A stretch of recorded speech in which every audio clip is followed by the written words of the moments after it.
Hey les bambing, j'espère que vous allez bien, en tout cas moi ça va nickel. On se retrouve aujourd'hui pour la première journée de Première Ligue, ça y est, ça reprend entre le 15 et le 18 août avec d'abord Liverpool contre Bournemouth, puis Aston Villa contre Newcastle dès le samedi, une des plus grosses affiches de cette journée, Brighton contre Fulham, Sunderland qui est de retour en Première Ligue contre West Ham, Tottenham contre Burnley, ensuite Wolverhampton contre Manchester City, Nottingham Forest contre Brentford, c'est déjà le dimanche 17 août, Chelsea contre Crystal Palace et l'autre très grosse affiche Manchester United contre Arsenal pour débuter donc lors de cette première journée et enfin Leeds contre Everton. Donc voilà, n'hésitez pas à venir nous rejoindre sur cette VIP, les réseaux sociaux, tout est à l'écran et en description. N'hésitez surtout pas à mettre vos pronostics, vos critiques positives ou négatives, votre petit pouce qui va bien pour faire monter la vidéo le plus haut possible et n'oubliez surtout pas de nous rejoindre. On est au-delà des 19 600. Merci encore. On commence par Liverpool contre Bournemouth. Beaucoup de mouvements, surtout en attaque du côté des Reds, avec malheureusement donc le décès tragique de Diogo Jota, mais le départ de David Luiz et également de Dario Núñez pour 123 millions. Donc combiné les deux départs, c'est assez énorme. Il y a eu également Alexander Arnold qui est parti au Real Madrid. Du côté des arrivées, Wirtz pour 125 millions d'euros, Ekitike 80, Frimpong et Kerkez 86 millions à tous les deux. Donc 290 millions de dépensés, c'est assez énorme. Du côté de Bournemouth, Diakité de Lille pour 35 millions d'euros, Petrovic, l'ancien gardien de Strasbourg, qui est passé par Chelsea bien entendu, car c'était son propriétaire, pour 29 millions et Truffert pour 13 millions et demi, donc 78 millions d'euros de dépensés avec des départs. Zabarni, l'Ukrainien parti au Paris Saint-Germain pour 63 millions d'euros, Wilzen pour 59 millions d'euros, Kerkez 46, je l'ai dit un peu plus tôt. Donc ils ont réussi à récupérer 168 millions d'euros. Donc vous l'aurez compris, beaucoup de dépenses. Rappelons que lors de leur préparation, Liverpool avait réussi à battre l'Athletic Bilbao à 2 reprises, mais ils ont par contre perdu le trophée de Community Shield contre Crystal Palace au penalty après avoir mené 2 buts à 0. Mais ils n'ont pas réussi à tenir le score du côté de Bournemouth, 2 matchs nuls contre la même formation, je crois que c'était la Real Sociedad. Mais sur ce match-là, je verrai quand même Liverpool s'imposer 3 buts à 1 avec la combinaison double chance 1N et le plus de 2,5 buts sur le match et une cote à 1,47. On continue avec la première grosse rencontre de cette première journée, Aston Villa contre Newcastle. Pour Aston Villa, seulement 2 grosses arrivées, entre guillemets, car par rapport à Liverpool, il n'y a pas photo. Et Ivan Guessant arrivant de Nice pour 30 millions d'euros. Et Oskay, alors je ne sais pas si ça se prononce comme ça, mais un Turc de Kassim Passa pour 7 millions d'euros seulement. Et pas vraiment de départ marquant, à part les prêtés comme Asensio du Paris Saint-Germain ou Rashford de Manchester United. Mais ils vont jouer contre une équipe de Newcastle qui a quand même beaucoup plus dépensé, achetant 61 millions d'euros Elanga de Nottingham Forest et 35 millions Malick Thiaw de l'AC Milan. Du côté des départs de notoires, Kelly Lloyd parti à la Juventus de Turin pour 17 millions d'euros et Longstaff de Leeds parti pour quasiment 14 millions d'euros. Quand on voit leur match de préparation, Aston Villa a fini par une victoire contre Villarreal. Rappelons qu'ils avaient perdu contre Marseille, mais avaient fait quand même pas mal tourner. Ils ont eu pas mal donc de bons résultats, 3 victoires, 2 matchs nuls et un seul revers du côté du Newcastle. La préparation a été plutôt passable, ne gagnant qu'une seule fois. C'était contre un adversaire vraiment amateur au tout début de préparation en début juillet, puis 4 défaites et 2 partages de points contre l'Espagnol de Barcelone et contre Tottenham. Sur cette rencontre, je verrai Aston Villa s'imposer 2 buts à 0 avec le droit au no bet et le pari remboursé 6 matchs nuls et une cote à 1,68. Continuons avec Brighton contre Fulham. Les mouvements chez les Seagulls ont été les suivants. 4 arrivés au-dessus de 10 millions d'euros. 2 Kuipers du club de Bruges pour 20 millions d'euros. Kostoulas de l'Olympiakos pour 35 millions d'euros et 12 millions d'euros pour Watson de Sunderland. Du côté des départs, quelques départs quand même assez marquants, dont Joao Pedro parti à Chelsea pour 64 millions d'euros, qui a déjà disputé la Coupe du Monde des clubs. Également le départ d'Adingra à Sunderland pour 24 millions d'euros et de Barco Valentin à Strasbourg pour 10 millions d'euros. Un dernier quand même pour la route à 17 millions d'euros, c'est Estupinan qui est parti à l'AC Milan. Du côté de Fulham, par contre, cela a été assez calme. Il n'y a pas eu de départ ni d'arrivée marquante. Lors de leur préparation, Brighton n'a pas perdu, accrochant tout de même Wolfsburg à 2 reprises, faisant match nul contre Southampton et battant des équipes espagnoles, voire des équipes amateurs du côté donc de l'Angleterre. Du côté de Fulham, il y a eu 3 victoires consécutives contre Francfort, Al Ittihad, l'équipe saoudienne et Nottingham Forest. Donc les deux équipes sont invaincues. C'est pour cette raison que je verrai un but partout entre les deux équipes, avec le home no bet et le match nul remboursé 6 victoires de Brighton à la maison, qui est pour moi légèrement favori, et une cote 1,73.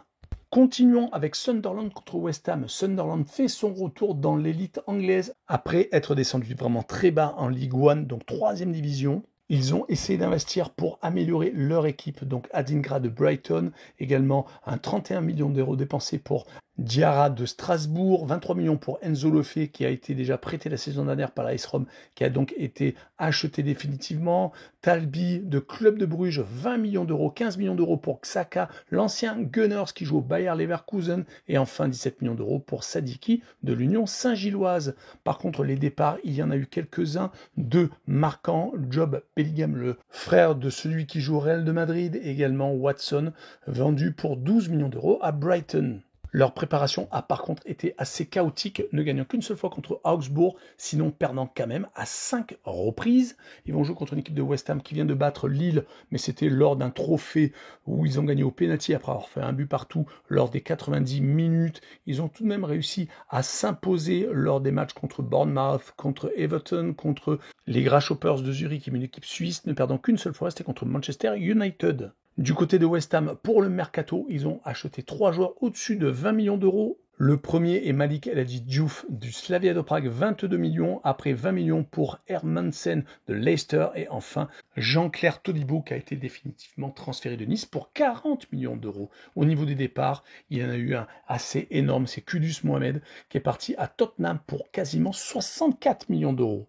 Sur cette rencontre, je verrai quand même West Ham s'imposer à Sunderland avec le draw no bet et le pari remboursé 6 matchs nuls, une victoire sécurisée. Le match suivant est Tottenham contre Burnley. Tottenham a perdu la finale de la Super Coupe d'Europe avec une défaite au penalty alors qu'ils menaient 2-0 en tout début de deuxième mi-temps. Ils se sont fait rattraper sur le gong et ont donc perdu la séance de tir au but après avoir gagné l'Europa League. Ils ont failli réattraper un trophée, mais malheureusement, cela a été trop court, ne profitant pas de la non-préparation parisienne lors des matchs amicaux. Ils n'avaient perdu qu'une seule fois, c'était contre le Bayern de Munich, sinon accrochant pas mal de matchs nuls, dont une victoire quand même assez honorifique contre les Gunners, leur ennemi juré.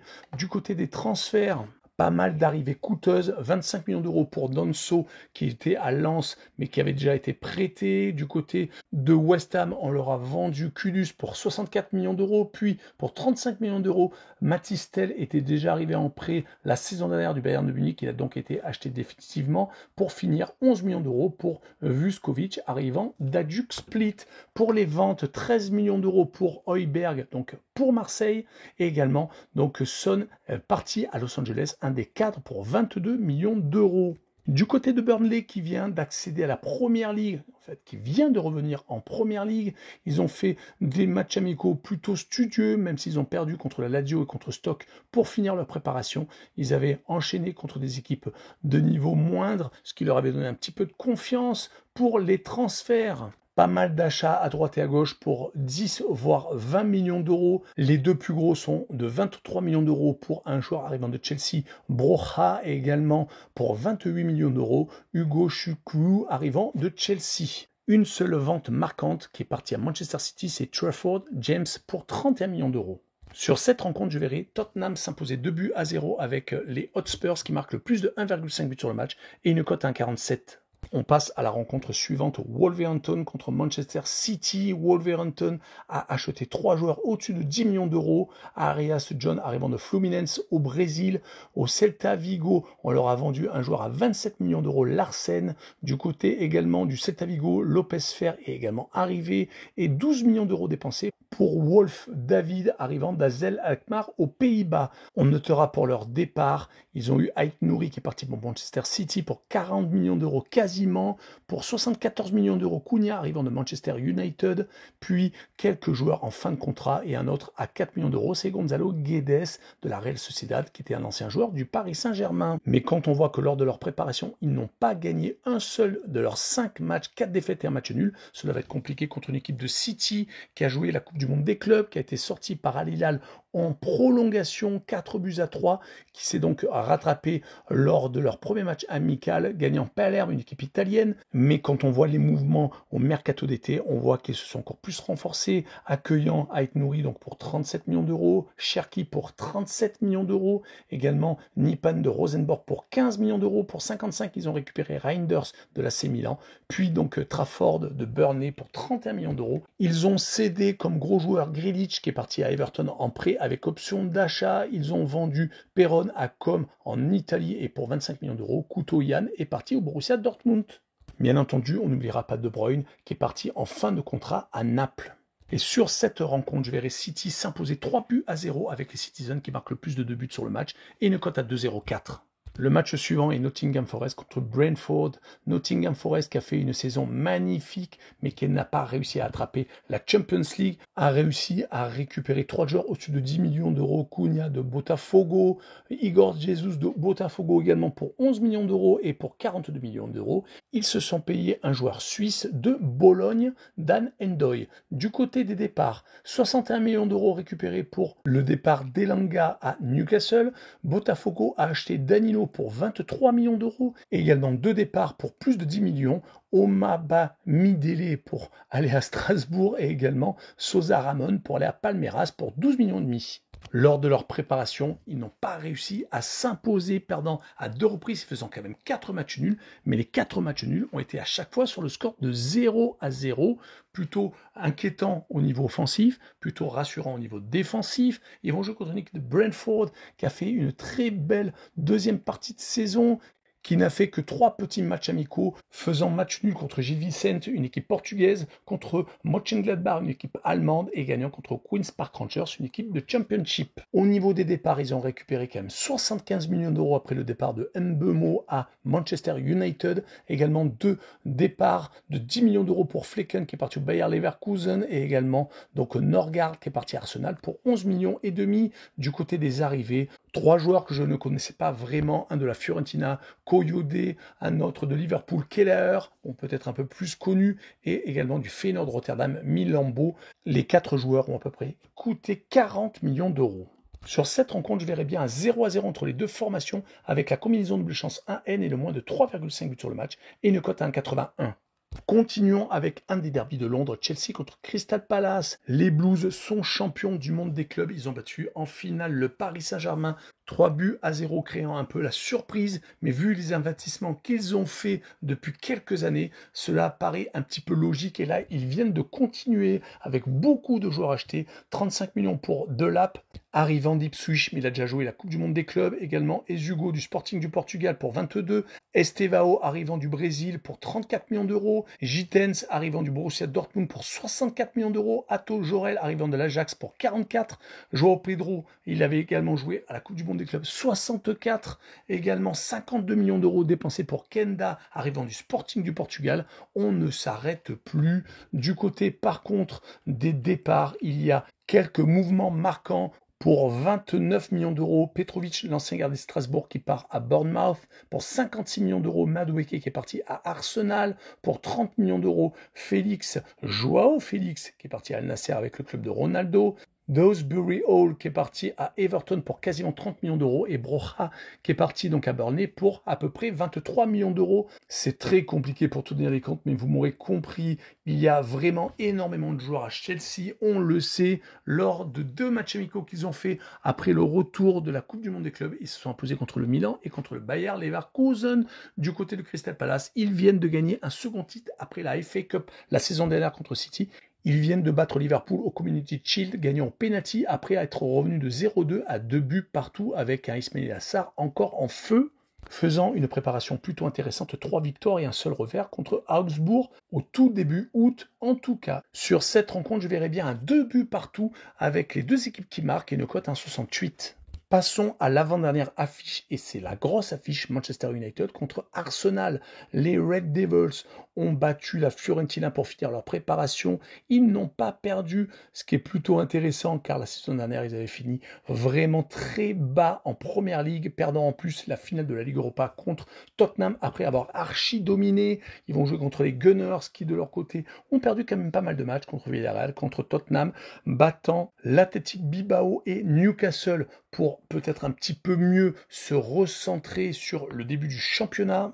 Pour les arrivées, ils ont bien entendu énormément dépensé. Gyökeres, le buteur du Sporting du Portugal, est arrivé pour 65 millions d'euros. Madueke de Chelsea pour 56 et Zubimendi de la Real Sociedad pour 70 millions d'euros. Les autres arrivées conjuguées de Norgard et de Mosquera passent presque silencieuses du côté des ventes. Il n'y a pas eu grand-chose. Marquinhos qui est parti à Cruzeiro pour 3 millions d'euros et Tavares, Nuno, donc l'ancien joueur de l'OM, qui a été vendu définitivement à la Lazio de Rome. Du côté de Man U, il y a eu quand même pas mal de mouvements pour améliorer l'équipe qui a été très en deçà de ses ambitions la saison dernière. Cunha est arrivé de Wolverhampton pour 74 millions d'euros. Pour 75 millions d'euros, ils ont acheté Mbeumo de Brentford et également donc de Leipzig. Il y a Sesko qui est arrivé pour 76 millions d'euros. Pour les départs, il y a eu quelques départs marquants tout de même s'ils n'ont pas récupéré d'argent. Eriksen qui a été en fin de contrat, également Rashford qui est parti en prêt avec option d'achat au FC Barcelone, puis Lindelof, également Evans qui est parti à la retraite. Espérons que cette saison sera sous les meilleurs auspices que la saison dernière. En tout cas, sur cette rencontre, je verrai un but partout avec le away no bet et le match nul remboursé, c'est victoire de Arsenal à l'extérieur qui est pour moi légèrement favori et une cote à 1,94. On finira avec Leeds contre Everton.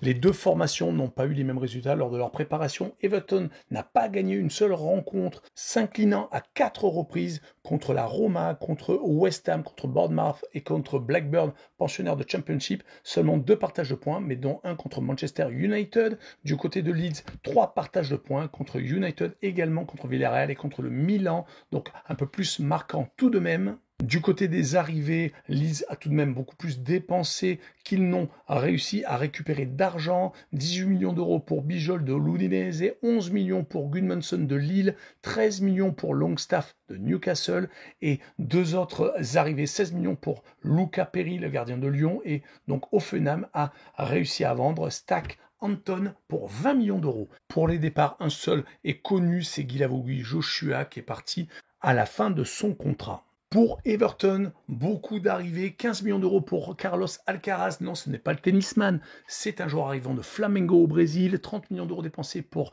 Tierno Barry, le buteur de Villarreal. 28 millions d'euros pour Dewsbury, qui est arrivé de Chelsea. Et également donc 4 millions d'euros dépensés pour un joueur de Bournemouth, Traverse, Marc. Du côté des départs, Neil Maupay a été définitivement acheté par l'Olympique de Marseille. Sinon, beaucoup de fins de contrat, dont la légende attaquant Calvert-Lewis, qui a fini donc malheureusement donc son contrat avec les joueurs d'Everton. Et également Ashley Cole, parti à Ipswich, également fin de contrat. Sur cette rencontre, je verrai un 2-1 pour Leeds et je verrai le draw no bet et le pari remboursé 6 matchs nuls avec une cote à 1,81. Voilà, on en a fini. J'espère que cela n'a pas été trop long. J'ai essayé de donner le plus d'informations possible. En tout cas, n'hésitez pas de nous rejoindre. Tchou les pumping!